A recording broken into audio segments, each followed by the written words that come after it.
Hey, what's going on, everybody? Justin here, and in this video, I want to do my first month sort of wrap up for 2020. It's kind of one of my goals of this year was to be more like regular with my staple videos, like the wrap ups and book hauls and stuff. And I really haven't been doing a good job of it. But it's time to start now. It's April, so might as well do my January wrap up. We're just gonna blast through it too because I finished 10 books, which is like okay or whatever, but I want to say five of them were three-star reads, which if you follow like my Goodreads like star reviews, like I'm like super lenient. Like most everything I give is either four or five. So five 3 stars was just like a really meh month for real. Unlike like for example March, I think I had like 6 or 7 5-star reads just in the month of March. But anyways, yeah, we're just gonna blast through this. And also 6 of them are not physical copies. They're either audiobooks or I think there's like 4 of them that I read for NetGalley on my Kindle, and I hate editing, so I'm gonna have to, spend an actual like 5 minutes putting all those like little overlays on, which you guys know me, I hate doing that. But let's just start with those ones, first ones that I don't physically have to show. And the first one is an audiobook I listened to, and it's The Clockwork Universe. And I was too lazy to write them down, so I have my laptop right there. That's why I'm gonna be like looking over there. The first one is The Clockwork Universe: Isaac Newton, the Royal Society, and the Birth of the Modern World by Edward Dolnick. This one was pretty good, actually. And it's basically kind of a covering of the beginning of the Enlightenment in the late 1600s and early 1700s. And even though Isaac Newton's kind of like the focus character, I really enjoyed how a lot of other characters were also, historical figures were also uh, played a prominent part. For example, like Galileo and Johannes Kepler and Tycho Brahe, just for example, in the like kind of astronomy aspect of things, which was a really important kind of part to like learning like sort of the origins of physics and stuff. I thought that was really well done. And also Leibniz, the kind of other founder of calculus. There's like Newtonian calculus and Leibniz's calculus. Leibniz had like a really good sort of vignette and overview as well, which I did really enjoy because Isaac Newton does kind of sort of take over that sort of thing. Like I said, I've been trying to read more history that's not in my wheelhouse in 17th century and 18th century. Enlightenment is definitely not in my wheelhouse. So it was pretty good. I mean, it just wasn't like super interesting to me because it's not my thing, but I think it was really well written, and if that's kind of the history that you like, I think you'll definitely enjoy that one. Next up is a book I think that went on sale on December 31st from Audible for like 99 cents or something, and it's The Minimalist Way: Minimalism Strategies to Declutter Your Life and Make Room for Joy by Erica Lane. I think this was like a Marie Kondo, no, I don't want to say knockoff, but kind of like spin-off type thing, kind of in that vein. I actually didn't mind this one too much. I actually was kind of surprised at how much I, kind of remembered some of the stuff. Most of the decluttering and minimalism like strategies and stuff are not physically related per se, like material objects. That's like one big chapter, but I think 2/3 or 3/4 of the book is more like other things. Like kind of more in like a mental state, and maybe not necessarily like mental state but not physical state either, like like keeping control of like your like finances and stuff. It's not like it's not like literally decluttering your house per se, but I really enjoyed it. I mean, it was pretty short. I think it was only like a 3-hour listen or something like that, so it's not like gonna be mind-blowing by any means. But if you kind of, presumably, if you enjoyed like Mary Kondo's book, you'll probably like this one as well, and maybe just go ahead and give it a shot. All right, next up I have I think 3, maybe 4.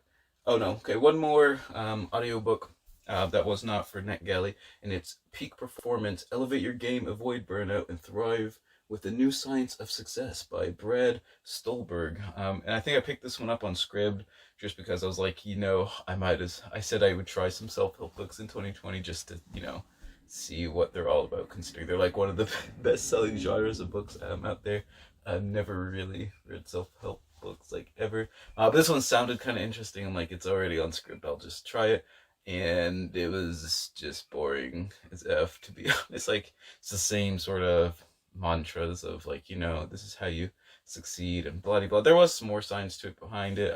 Like one thing that I remember, like one of the only things I remember taking away when they were talking about like physical training, because one of the authors was like like a super elite like runner when he was like in high school and college and stuff, and then he just kind of like dropped out.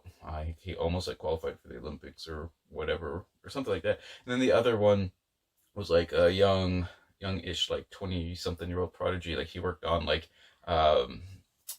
basically the Affordable Care Act or Obamacare. Like he helped like do like analysis predictions and stuff for that when he was like 25 or something. So then they were both like really smart, but then they kind of both just sort of faded away and they kind of like discovered each other and wrote this book or whatever. But anyways, like pretty much one of the only things I took away was like with like physical training, for example, one study, it does show that like when you're like doing repetitions of something, when you eventually get to the end, you know how it's almost like a willpower thing. It literally is like your brain based in your like nerves essentially tell you to stop doing, like you can't actually lift more even though you can, but like your brain essentially tells you don't hurt yourself and stops it for you, because if you get like electrical shock like impulses and stuff, your muscle fibers actually have like more like energy in them to keep doing, you know, repetitions beyond like failure, which I thought was really interesting. But other than that, I don't really remember anything on, it's always like things like make sure you rest and like take breaks and things, but also, you gotta like push yourself like in that threshold where it's like challenging but not too challenging stuff. But it's like obvious stuff that, most people already, know. So anyways, not memorable. There's that one. All right, now let's go on to the 3 books that I read on my Kindle for NetGalley. The first one's a philosophy book. It's The Beginner's Guide to Stoicism, Tools for Emotional Resilience and Positivity by Matthew Van Natta. I guess he like started this like really big like Stoic website on like Stoicism. I can't remember. It's like The Stoic Life, or I can't even remember. But this book was it was so I don't want to say maybe fundamental's not the right word. It was just so basic, like intro to Stoicism. There's really not much to take away from it. Yeah, not memorable at all. Probably like my least favorite book of the month, and that's saying a lot. So I guess if you've never even like heard of Stoicism, presumably I don't know why you'd want to read a book of Stoicism if you've never even heard of it. But I guess this would be like for someone who not even sure what the audience is for, to be honest. Alright, next one is Into the Planet, My Life as a Cave Diver by Jill Heinerth. And I was really, really looking forward to this one because it sounded like one of those like mashups of like kind of biography, memoir, and the life sciences. Essentially, Jill is like became an underwater scuba diver for not excavating, exploring like cave systems and stuff underwater. And for example, like cave systems under icebergs and stuff was like kind of like a first for anyone, like when she did it several years ago. But the problem I had with the book is, first of all, there's really no understanding of like the science behind like why she was doing like any of this. Like she talks about how she's working with like National Geographic sometimes, and they're doing all the science and stuff, but it's not really clear what the science is like used for the most part. Like what's actually being applied there, besides like just exploring and discovering new stuff, especially once you get like halfway through the book and like she starts talking about like personally like people she's known who's died like in these cave systems, because it is a very dangerous sort of activity. Obviously, cave diving is, you're in little narrow corridors, you can get stuck, you can like lose your sight, you can get lost, any of those things happen and you're essentially dead. Any of your equipment goes wrong, you're dead. But anyways, the fatality rate is extremely high in this sort of like really niche community. So what happens is you start hearing about all these people that die, and then you don't really know what the point is of like what all this exploration is actually being used for. She does like tack on like one like couple like 2 or 3 pages at the end when she's like like in her 40s or 50s, like later on, about like the water cycle, and how that was like she was able to like go across Canada and stuff and kind of do seminars or presentations kind of like on that all over the place.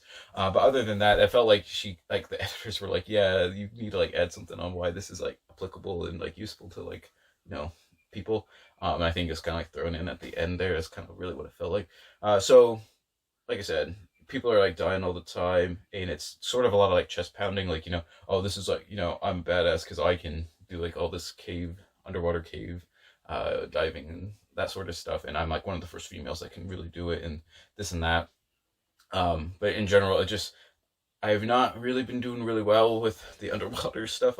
2 years ago, I read another book called Deep, and that was like a reporter who was studying free diving, which was just people, for the most part, going as deep as possible, with just the air in their lungs and stuff. And people were going, 6, 7, 800, 900 feet. But that was almost like kind of just like a professional sport. But even I will say that reporter, the author, basically said, he was kind of getting like sick of it because people were literally dying and or like falling into comas and this and that, just for the sake of like going down further and everything. It didn't really seem to have any point, and it was just kind of like one of those, I don't know, like I said, just like macho things, like you can say you did it and whatever. Anyways, so that's what I felt with Into the Planet. There was also one other part. When she added a lot of like personal stuff, which I don't personally mind. I mean, some people like purely scientific books or nature books or whatever, and they don't want to hear about like the author's personal life or memoir type stuff. But I do. I don't mind that at all. I think it actually works really well, especially with nature books. But anyways, her first marriage, she's also married to another underwater kind of scuba diver and explorer, and he's like super famous in the field as well. And like I said, it's kind of obviously it's a pretty niche kind of field around the whole world and everything. And there is a lot of like connections between like underwater cave divers and stuff. But anyways, their marriage obviously falls apart because I said first marriage, but the reason is she kind of like he does not sound like a winner, but she really doesn't sound like a winner either. Essentially, they both want to do like their own cool stuff. Like she wants to do the film directing stuff with like Nat Geo and also do like the underwater stuff. They also have like a store that they're trying to run, and they're trying to get other grants, do other scientific projects and stuff. And they're basically both just trying to like jam pack like their lives full of all these cool stuff so they can be like recognized in like their field and stuff. So obviously it just doesn't seem like they really had like there was no point of like trying to like do anything with each other, like work things out, or have like an actual relationship. So she kind of like bemoans that their marriage like falls apart and stuff, but it just seemed like it was like, I don't know how it like lasted that long in the first place based on the way it was described. But anyways, that was kind of a disappointment. I thought that book was going to be really good, and it wasn't. All right, one more Kindle book, NetGalley book, and it's another one. Probably this one is even, I don't know if this one was more of a disappointment, but it was also disappointment. It's Alexander the Great, His Life and His Mysterious Death by Anthony Everett. Anthony Everett has written a lot of popular ancient histories. I read a book he wrote on Hadrian, the Roman Emperor, and also Cicero during the Roman Republic. Both of those I thought were really, really good. He also has some others, I think, like, for example, one of the recent ones is The Rise of Athens that I want to get into it and read. This one I thought was kind of a letdown. I'm not a big fan. It's probably a little biased on my part. I'm not a huge fan of Alexander the Great, to be honest. He's a pretty polarizing figure, but I generally don't like him that much, and a lot of this work kind of almost seemed like an apologetic defense of a lot of like Alexander's policies and stuff. I mean, Anthony Everett does kind of report like when he does screw up a little bit and everything, but that is totally glossed over by like all like he's trying to make the actual brotherhood of mankind thing and everything, and I think that is way overblown, to be honest.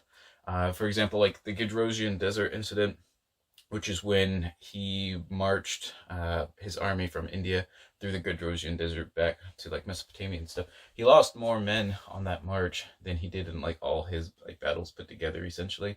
And that's kind of like that wasn't really his fault, and it's not like the explanations he gives for it are like so weak. It's not even funny.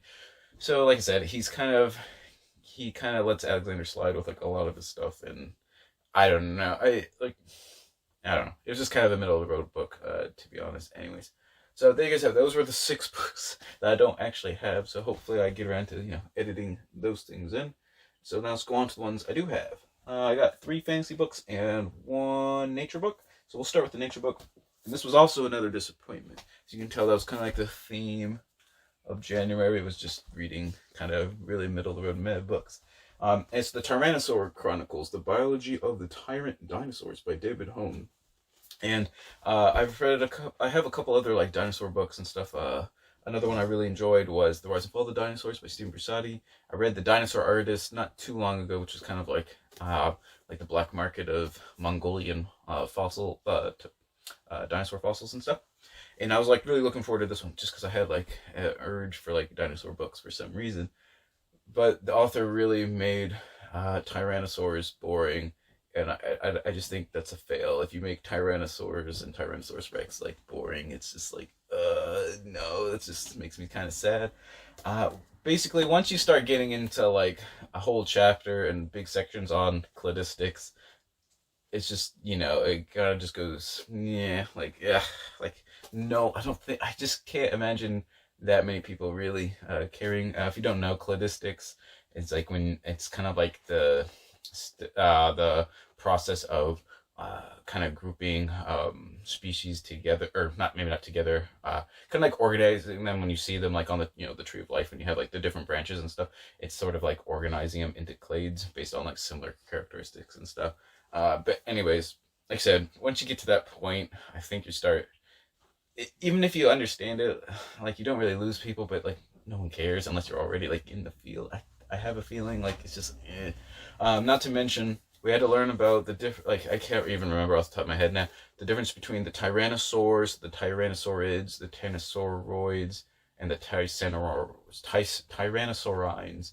And those are just the ones like off the tip of my head I can remember, because they're all different, and this and that and this and that, and like I said, I just didn't care after a certain point. I'm like, yeah. I will say the book was really good. Like towards the end, when I was talking about Tyrannosaurus Rex, just because that's probably the dinosaur that has had the most research done to it, especially kind of in recent years. And like doing a lot of like myth busting. For example, science used to say, they were like top apex predators or whatever. And then it kind of, the pendulum swung completely the other way. Nah, they're just like dumb scavengers and stuff. And the science probably actually supports like a more middling approach and this and that. So he does do a good job once you get to that point.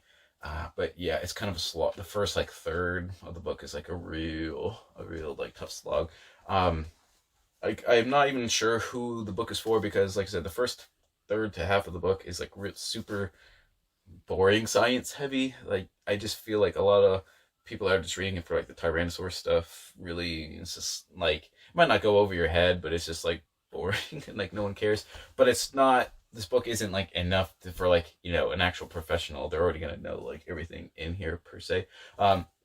Just for example, like there was another chapter on like the actual anatomy of basically every single bone in a Tyrannosaurus Rex skeleton, and that was just miserable. I guess I don't know how else to put it. Yeah, that's it for that. All right, so let's go on to the fantasy books. Fortunately, the fantasy books at least were a little bit better. Let's go with the one my friend Tim, if you follow the channel, you've probably seen him a little bit. He recommended to me. I picked up Roger Zelazny's, I don't even know what this series is called. It might be Nine Princes in Amber. Oh no, that's the name of the book. I don't know what. I guess it's just like the Amber Chronicles or something. But anyways, he's like, you should just like read that, and I was like, I'm like, okay, it's like 150 pages. I'll just like blast through it, and it was a super weird, quirky read. It's from I think like the 70s or maybe early 80s or something. Okay, 1970. But like the first part is almost like a weird urban fantasy. And then it kind of just spirals down like a rabbit hole into, Amber basically is like the land that they kind of can get transported into. But Corwin is like one of like 9 siblings, I think, and they're all basically just gonna try and battle it out to become, the king of Amber and stuff. But there's a lot that goes into it. You kind of have to suspend reality a lot, even more so than a regular fantasy book. But I think that's kind of what gives it kind of the cool pulpy vintagey feel of like 1970.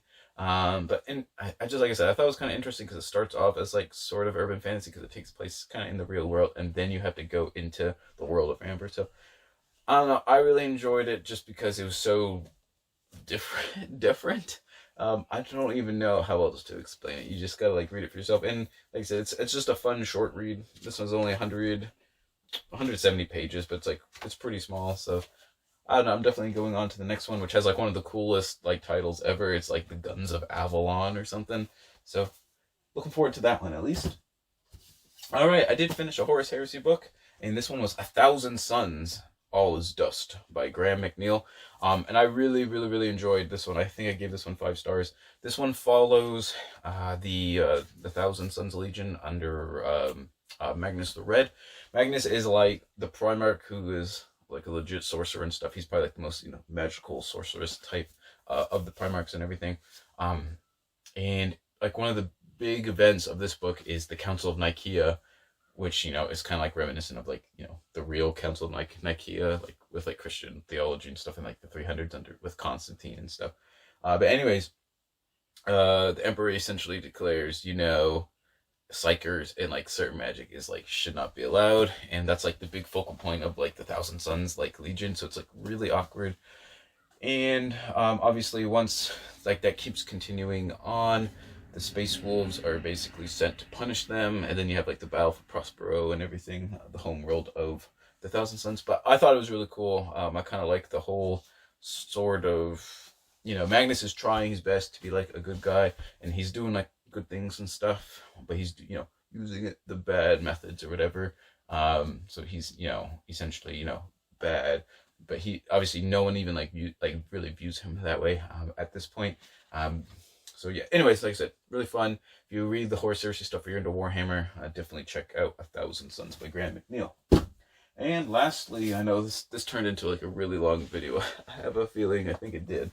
I finally finished the Powder Mage Trilogy by Brian McClellan. I started this one like 2018. Finally got around to it. Finished the Autumn Republic. This is also like my cool autographed edition, as you can see there. I think Sins of Empire, which is the first book in the second trilogy, was like my second fantasy book that I like ever read, or at least as like an adult anyways. And I really enjoyed it, and finally got to the Autumn Republic. Promise of Blood and the Crimson Campaign I thought were kind of middle, maybe a little bit better than middle of the road, but it wasn't as good as like the first book in the second trilogy, Gods of Blood and Powder. However, the Autumn Republic definitely steps it up a little bit, and enough stuff is like actually happening that I think it was definitely an improvement over the first 2 books in the series.